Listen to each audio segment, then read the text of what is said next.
Тюремні терміни за надуманими звинуваченнями. Від 12 до 17 років колонії отримали 5 кримських татар з так званої першої сімферопольської групи, яких окупанти звинуватили в тероризмі та участі у забороненій Кремлем організації Хізбут Тахрір.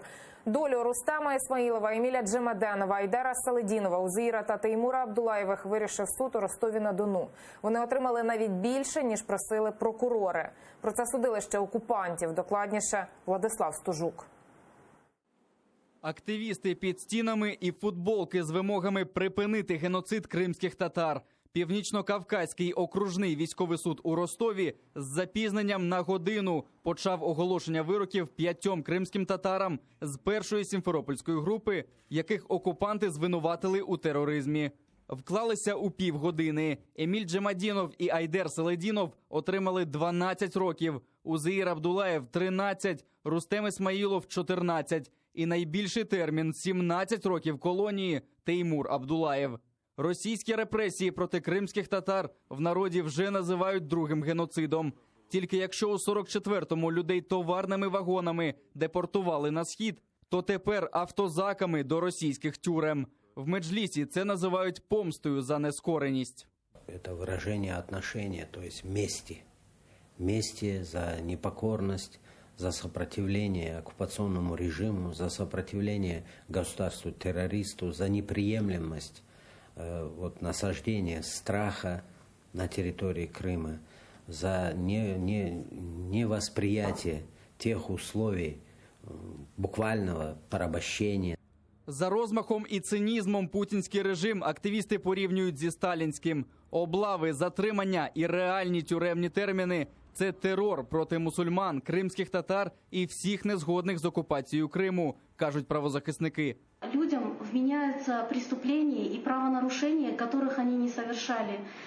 А сроки, которые выносятся в качестве наказания этим людям, настолько огромные, что напоминают советское сталинское время, когда по решению тройки НКВД одним росчерком к расстрелу приговаривались огромное количество людей.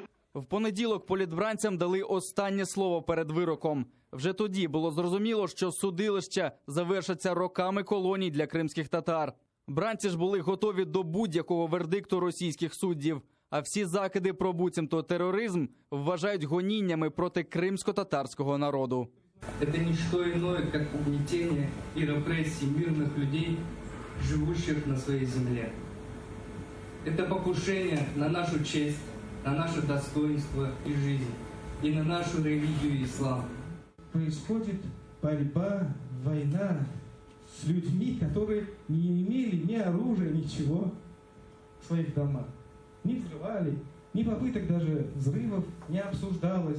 Это обвинение сторона прекрасно знает, это даже и нам и не криминирует. А вот именно за наше убеждение, за метод мышления, за наши знания, за нашу позицию и за наши религиозные взгляды. Адвокати бранців Кремля розуміють, правосуддя в Росії чекати дарма. Єдина надія у захисників на Європейський суд з прав людини. Туди вони звернуться найближчим часом.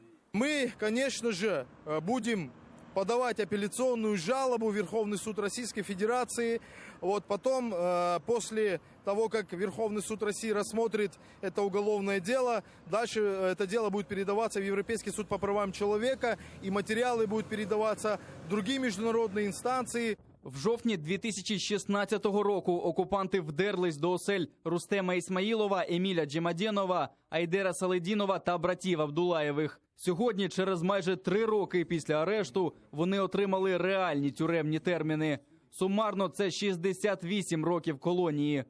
Ці люди вже довели, що сильніші за російський режим. І незважаючи на вироки окупантів, вони залишаються вірними собі та народу. Владислав Стужук, Вікторія Бойко, Асан Емінов, Заман, АТР.